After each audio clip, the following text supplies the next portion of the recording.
بسم الله الرحمن الرحیم.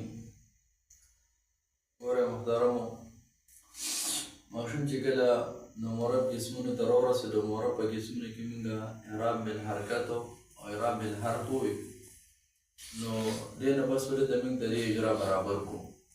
په اجرا باندې بیا پوه کړو چې تر کوم وخته پورې دې د دې اجرا نه ده مضبوطه شوې او په دې سبق باندې لکه د عبارت د جوړولو صلاحیت نه دی جوړ شوی، نو تر هغې پورې بیا مخکې نه بوځو. دې ځای کې اجرا چې کوم دی نو د هغې ورته ډېر زیات ضرورت دی. نو ګوره دلته به موږ ووایو چې بچې د رفع دا چې کوم دی نو موږ به په څلورو حالتونو کې یعنې څلورو حالتو سره به موږ چې کوم دی نو رفع وایو. منیسو ضمیر سره، الف سره، واو سره او واو سره. یعنې دا موږ وایو چې ګوره کله د مفرد منصرف صحیح اعراب راشي، نو د دې مفرد منصرف صحیح دا اعراب چې موږ وایو نو موږ وایو حالت رفع میں ضم لفظی کے ساتھ صالحون، حالت نصب میں فتح لفظی کے ساتھ صالحان، حالت جر میں کسر لفظی کے ساتھ صالحین. نو دلته پکې موږ وایو چې ګورئ په دې جاءني صالحون کې جاء دا پاره چې کوم دی نه دا صالحون دا فاعل دی او فاعل موږ ویلو چې په دې باندې به موږ رفع وایو، دا به موږ مرفوع وایو. نو دلته کې دا رفع موږ څه سره وایو؟ ضمې سره، یعنې پیش سره مو په دې باندې موږ دا پیش راوستلو، ضمن پرې راوستله. نو دلته به مو وایو چې دغه شان دی چې څنګه دا فاعل موږ دلته کې مرفوع وایو، په دې باندې مرفع وایو. نو هم دا رفع چې کوم دی نو په تثنیه کې د مورب په جسمونو کې په تثنیه کې چې کله راشي نو دا رفع به موږ بیا الف سره وایو. لکه جاءني صالحان، څنګه چې جاءني صالحون کې دا صالحون فاعل واقع شوی د جاء دپاره، نو دغه شان جاءني صالحان کې دا صالحان فاعل واقع شوی د جاء دپاره. اوس دلته چې رفع کومه نو هغه ضمیر سره ده او دلته چې رفع کومه نو هغه الف سره ده. یعنې د ها پسې چې کوم الف راغلی نو دې سره څه ده؟ رفع ده. نو په دې باندې ماشوم پوه کړو چې بچي د تثنیه کې به زموږ د نون سره کار نه وي، په دې باندې به چې کوم دی موږ اعراب نه جاري کړو، بلکې اعراب چې دلته کې موږ جاري کړو نو په څه باندې موږ جاري کړو؟ موږ په الف باندې جاري کړو.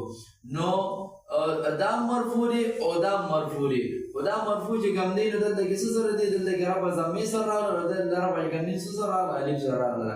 بیا ورته وایي چې ګورئ جاءني صالحون، اوم دغه چې څنګه صالحون فاعل واقع شوی دی نو هم دغه شان چې کوم دی نو دا صالحون هم د جاء دپاره فاعل دی.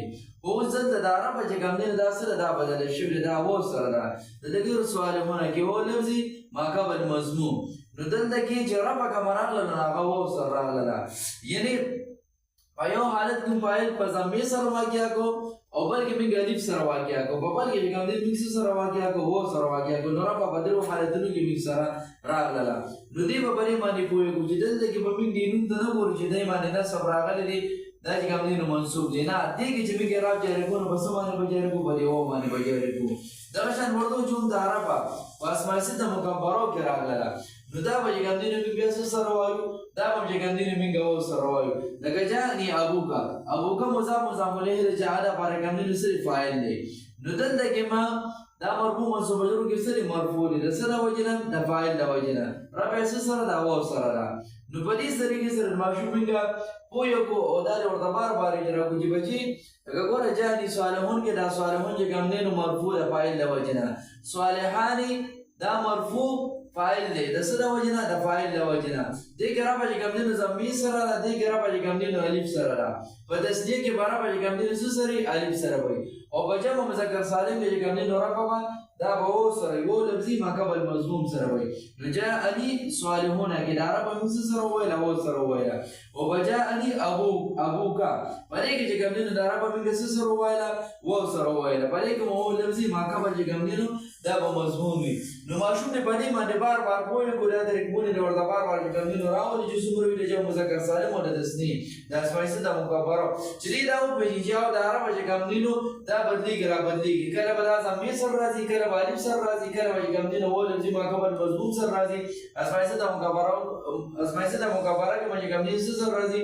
هو لفظي ما قبل مضموم سره راځي نو په دې طریقې سره ماشوم به کول پکار دی په دې کې ورسره اجرا پکار ده چې دې په دې باندې پوه شو دې په دې کې روان شولې چې دې سبا مبتدا یا خبر او یا دغه شان د مربوطاتو نه بل یو ورته راغلی دیو چې عام مربوطات چې کوم دي په دې څلور قسم سره مثال سګي هغه مثال چې کوم دي واقع کېدلی شي په اعراب الحرف چې کوم دي صالحان صالحون او ابوکا نو دې سره ماشوم یې کوم دي نو هغه روان شي له اجرا ورسره پدې کې ډېر ضرورت دی اجرا ورسره سوګه او ورسره وکړه ان شاء الله ولې ماشوم به کوم دي نو مخ کیږي